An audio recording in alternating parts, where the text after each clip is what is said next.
Yo, what's good, ladies and gentlemen? Welcome back to the channel. We are back with the Real Madrid career mode. I'm singing a completely... I was going to say singing a completely different song, but the song I was singing in the first place wasn't even a song. It was just completely made up. How's everybody doing, though? We are back with the FIFA... Bro, I don't even know. I'm waffling. We're back with the Real Madrid career mode. FIFA 2022. And we're back on business. And in previous episodes, I've been talking about how, I'm gonna get back to business and I'm gonna start posting these videos more. Listen, time has come and gone for words, bro. 1,000 threats I've heard before. I know I've been saying, so I ain't even gonna say it no more. I'm just gonna get to work. But we have a really big video, really big episode of this career mode for you guys today. We have massive games from here until the end of the season. We obviously got a second leg of the Champions League semi-finals coming up, in which we drew the first leg against Inter Milan. So it's all to play for in this second leg game, and we're still in the fight for the La Liga trophy as well. So I mean, every game that we play, it's much like it is in real life at the moment right now. I mean, stuff's coming down to the wire all around Europe, the Premier League, the Italian league and stuff, right? Like obviously Champions League and whatnot. Champions League final is going to be crazy. I mean, there's so much to speak about since the last time we done an episode. Real Madrid have just again shown why when we started this save, I spoke about how much I mean, I don't know if love is the right word. Love is a strong word, but I do love Real Madrid. I spoke about the reasons why as we took the lead through Luka Modric, and the Real Madrid, not just the Real Madrid versus Man City game, but all the other ones as well. It's just another reason showing why I love the club of Real Madrid. Like, they are just like the perfect example of winners, right? Like an absolute definition of winners, right? Like, they accept nothing less but victory, and even being down so late into a tie, again, they've just refused to give up. And like, bro, Real Madrid I just love Real Madrid. I just love, again, like the attitude that the club has. Like, and I think about it, like, you think about every other club goes through a failing period. Like, even right now, I mean, as short as it was, Barcelona fell off, right? Manchester United have fallen off. Liverpool had their time where they fell off. Arsenal fell off. Inter Milan, AC Milan. Every team goes for a period where Real Madrid never do. They are always at the top, even when they're not. It's like Scarface. I always tell the truth, even when I lie.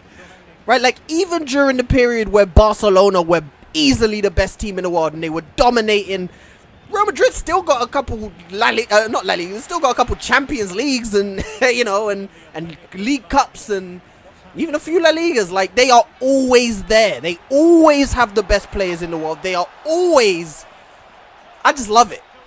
And again, they accept nothing less. Nothing is acceptable other than success.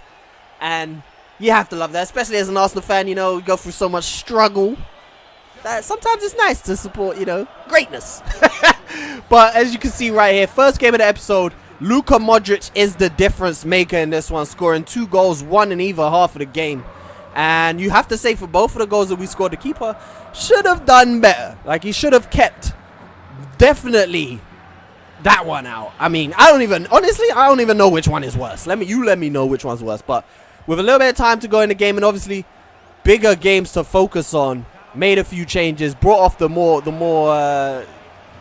difference makers, you might say, you know, and brought on players who are having a good time, but also, you know, probably not gonna get too many minutes in this second leg against Inter Milan. Players like Luka Jovic, you know, get some game time, you know, do what they can do, and in a match where the 3 points were at that point all but guaranteed, and that's all we need at this point. It comes a point in the season, it's so interesting, like the early stages of the season, it's all about how you perform, it's all about how you're looking, it's all about how many goals are you scoring, and this and that, and then it gets to the end of the season and it's literally just flips. It's like nothing matters other than the 3 points. Like, it don't matter if we have 10% possession and only win by an own goal. Like, it does not matter, bro. All that matters picking up them 3 points. And it's not to say we played poorly. We played well, but again, that doesn't even matter. 3 points is all that matters. And then we head into the Champions League fixture, second leg, Inter Milan. Like I said, I mean, into the last fixture, in the first leg, I accidentally spoiled the result. We won't be doing anything of the sort right here. We won't be doing anything of the sort. You're gonna have to wait and see the result. And it's beautiful because it's completely hanging in the balance coming into this second leg. 0-0. Having to travel to Italy against a really, I mean, you see the lineup. Really strong Inter Milan team. And a team that were, as you saw in the first leg, really hard to break down. And they have very dangerous players. Lautaro Martinez. I mean, they're starting Kubo, as you could. I have the mic so close, I just kissed the mic again, bro. I keep kissing the mic. Pause. But you see, they got Kubo in there. Still, somehow they haven't fixed this bug of Vidal on the left and Coman in the middle. It is what it is. Strong midfield for Inter Milan. And this is what you would expect. I mean, it doesn't, regardless of how this section plays out, it's going to be a massive final. I mean, the 4 teams in the final, it doesn't get too much bigger than that. I mean, you're missing out, you know, Liverpool's and, I don't know, Manchester United's in terms of pure name. But, I mean, Real Madrid, Inter Milan, not Barcelona, Bayern Munich and PSG. Again, you want to pick 4 teams. There's not many teams you could pick bigger than those 4. So, I mean, I love to be in this situation. This is how we line up. Valverde is starting alongside Modric and Arthur. Valverde is he's just been playing so well in this second season that getting Kroos to come in and play consistent first-team football again is, I mean, Valverde is damn near the ultimate FIFA player, I would say. I mean, I can't think of many players at this point that I would switch him out for. He just has everything, especially for a central midfielder, doing it all. But less than 10 minutes in, as you can see right there, I mean, the man is just moving different. Like Luka, I can't. What do you say about Luka Modric, bro? What do you say about Luka Modric that hasn't already been said? I can't wait. You know what? It's a weird thing to say. I was going to say I can't wait for him to retire, but I don't want to see the man retire. But what I meant by that is just so he could be appreciated a little bit more. Because you rarely see players get compared to the absolute greatest of all time while they're still playing. It's usually after they retire where people start giving them. And I truly think that once it's all said and done, and again, it's hard to really say it. It's hard to put it like that when he's still playing. I don't know why, but it's a little bit weird. But I think when it's all said and done, he's going to be up there with the absolute best. Like, I'm talking Zinedine Zidane and Luka Modric. I'm talking up there with them. Like, I truly believe that. I don't think there's much players in the history of the game that's been better than Luka Modric. So yeah. Just a player I love to watch alongside Toni Kroos. I mean, I love watching this Real Madrid team because both of them together, outstanding, bro. Doesn't really get better than that. And then you had Casemiro in. Better midfield 3 than that. It's hard. But back into the game. Inter Milan causing a little bit of trouble. You see right here, it's only 20 minutes in. And chances have been flying. So it's not looking like it's going to be as cagey an affair as the first leg was. But they found space down the right-hand side. They crossed it into the box. And a man got across Eder Militao and got their head to it. But the beauty of having Thibaut Courtois in the goal is, I mean, they call him the last defender for a reason. They call him last defender for a reason, because even after you get across Militao and you get a head-on goal from that close into the top corner damn near, Thibaut Courtois is there to stop you. So it's not going to be easy for them. But into the second half, we're coming forward. Bernardo Silva driving into that space as he's done so well for so long this season already. I mean, you want to talk about what Bernardo Silva has brought to us this season. It's coming in off of the right-hand side, picking up the ball in that space and just driving into the space and either finding a shot like that or finding a ball. And he does it every time. I mean, Bernardo Silva has been brilliant for us this season. I'm really impressed with him in his first season at the club. And he puts the ball into the box, which is eventually headed out. But we get a little bit fortunate right there as it falls to Arthur, whose shot is deflected. It falls to Benzema, and the best chance of this tie has fallen to the one man on the pitch, you would hope. But hey, that is the difference between a home tie and an away tie in this game. If we were at home, that's back of the net. But playing away from home with the manual shooting settings, I I overcompensated or undercompensated. I didn't want to pull it too far either way, and I ended up putting it straight down the middle, straight at the keeper, and a massive chance was gone wasted after luckily come off the post from Arthur. But here comes Vinicius Jr. 1-2. He's free down the left hand side, and all that pace Vinny has is paying off right now because he's got options. Comes back on the inside, pulls it back to Valverde, whose shot is punched away by the keeper only as far as Mendy, back into the box, and that cross was beautiful, but nothing came of it, and time is running out in this tie. Still 0-0. Bernardo Silva putting the ball into the box, but unfortunately for us, it was collected by the keeper, but it came back out to Benzema. Keeper almost shot himself in the foot right there, but unfortunately for us, we couldn't pull that shot either way at the keeper. But we had one last chance. It's Luka Modric coming inside, and I tried to outsmart the keeper for some reason, like it's not artificial intelligence, like I was going to outsmart. I mean, we could have gone for that far post, but again, with the manual settings, it's a little bit easier and safer to go for that near post, just the way the angles work out. I played it safe, and we got ourselves a corner. The last attack of regular time. Luka Modric, all we need is a good delivery. It isn't the worst, but eventually it is cleared out, and that is it for regular time in this Champions League tie. Ends 0-0 on both legs aggregate, and we head into extra time. And at this point, whoever scores the next goal, the win is yours, right? Like, that's kind of where it is at this point. But we start extra time, and we try to get off on the front foot. There goes Rodrigo, the hero of the Man City tie, with a nice little 1-2. Rodrigo with the space off the bench, and just why the finishing in this game has let me down. And I honestly, with that one, like, I don't know what more I could have done. We had to get around the keeper, and to get around the keeper, we had to in turn just push it wide of the post. We couldn't let it bend inside any more than we tried. But we just have to create more chances. Inter Milan were trying to create something right there, and again we get a chance to shine out our best. The counter-attacking football. Bernardo Silva in that same situation that we found him in before. A player to his right, a player to his left, space in the middle. Bernardo Silva took it the whole half of the pitch, and the keeper in between the sticks denied him again.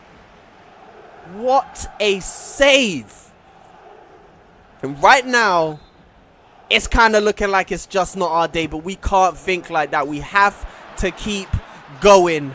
We put that ball into the box. It's headed out clear, and the referee blows his goddamn whistle right there, and that one signals the end of regular time. I said regular time. The end of added time, and as you can see right there, it is going to penalties. 0-0 after extra time. 0-0 on aggregate. Woo! What a game of football. Penalty shootouts came, and Thibaut Courtois saw and conquered when it comes to the first penalty. He came, he saw, he delivered, made the save. David Alaba took the first penalty for us, and it crashed off of the crossbar. Second penalty came, and Courtois again doing the best he can to see us into a second Champions League final in 2 seasons. But again, this time Benzema, what is happening? 4 out of 4 penalties missed, and this time Kingsley Coman puts it straight down the middle, and we are a little bit in trouble. Rodrigo steps up, and we've missed our first 3 penalties, and Inter Milan tuck away their 4th, and it all comes down to this. The Croat, the magician, Luka Modric, to give us some sort of hope and life in this semi-final shootout. We controlled the game, and we find ourselves hanging on by a thread. Luka Modric tucks it in. Can Courtois do it again? Edin Dzeko versus Courtois. Dzeko beats him, and Inter Milan find their way into the Champions League final. We have fallen at the semis, and we have to pick ourselves back up and go again next season. Our finishing let us down just a little bit. Their keeper had a sensational game. Our keeper had a sensational game, but in the end, it just wasn't enough. Edin Dzeko tucked it away. Beautiful penalty. Can't hold it against us. But Hey, this is the Champions League. This is the Champions League, man. It's tough. You have to pick yourself up. You're not going to win it every season. As you can see, Paris Saint-Germain got the victory over Bayern Munich. Inter Milan versus PSG is the call. And, yeah, it's tough. It's tough to take. But, again, in a situation like this, you have to pick yourselves back up. Because we get right back into another do-or-die game. More La Liga action. And we have Real Betis in front of us, a team that is more than capable of upsetting us and causing some real problems for us in the future. 3 points again, absolutely crucial, but it's one of them ones where you gotta pick your team up off of the back of that absolutely devastating loss. And again, for a team like Real Madrid, it's tenfold because they expect so much more. But as you can see, we had to make changes. Toni Kroos comes in and takes the armband alongside Valverde and Camavinga. Jovic leads the line. Rodrigo on the right-hand side. And Vinicius Jr. completes the front three. For Real Betis, they got Joel in goal. A back four of Montoya, Ruiz, Bartra, and whoever that was at left back. Carvalho and Kevin Campbell in the middle. Lookman, Fekir, and Karsdorp on the right-hand side, with Iglesias leading the line. So again, very capable team that Real Betis have. Very, very capable team of coming to the Bernabeu and causing an upset. But we have some fire in our bellies in this game. We have real fire, and we want to come out here and get the La Liga title under wraps. And 7 minutes in, absolutely devastating. You see how quickly we move the ball into these dangerous positions.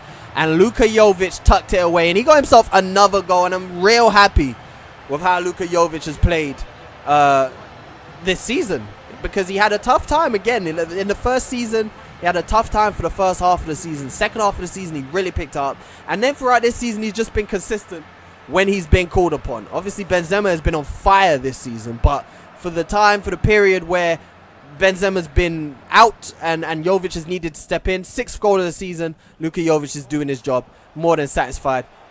Beautiful ball. That's what we expect from Toni Kroos. Lovely ball to switch the play, and it comes back out to Mazraoui, who puts a great ball into the box. It's flicked onto the edge, falls to David Alaba.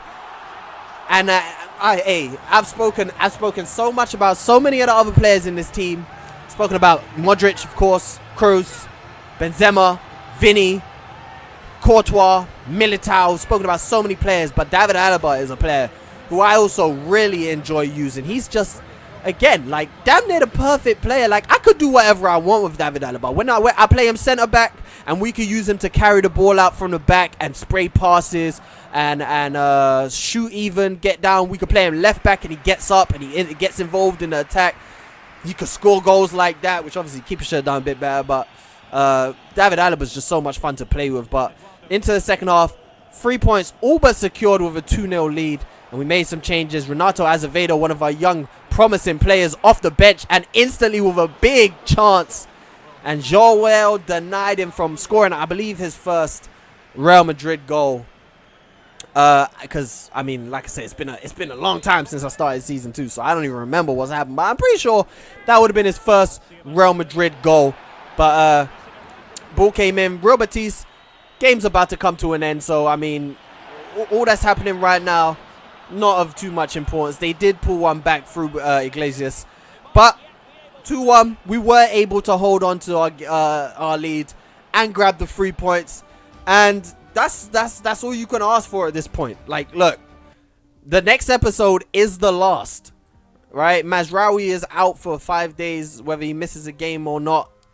I mean, not a big deal. We have a lot of depth in the squad, but like I said, the next episode will be the last of the season. We need to come out here and get the job done. We've been the best team in this league by a mile, I believe, and we just have to see it out. And this is what we have in the final episode. I mean, the games we should be winning again. Sevilla is obviously the toughest challenge to come, but 3 games is all that remains. If we get what we need, we have a massive chance. I mean, you see it right there. If we get 3 wins from 3, we are champions. If we just need to get the job done. And that's all it is from now to the end of the season. I hope you guys are enjoying this. The next episode will be up soon. I'm really busy right now. I mean, I don't want to make excuses. Like I said, I've been promising this and I've been promising that. I'm just really busy. But like I said, I do want to get back on this because I am loving football right now as well. Like, this season has been so nuts. Today, of the day of recording, the day of seeing this, obviously biggest game for me in a while, being an Arsenal fan. You know, if we beat Tottenham, we secured Champions League football for the first time in how many years? Massive game. And I'm about to, after editing and uploading this, it's about to be that time. So, hey, I want to shout out my team. Shout out to the Gunners, you know, the pride of London. We got this. We're going to get the job done. And anybody in the comment section, I need you to do me a favor. Put it in the comment section. Show your love to Arsenal. If you're a neutral, all the neutrals should love Arsenal, bro. But go ahead and just give a little bit of power and energy to the mighty Gunners, because we need it. 3 points today, and it's all good. But I love each and every one of you regardless. Hope you enjoyed this video, and until next time, peace.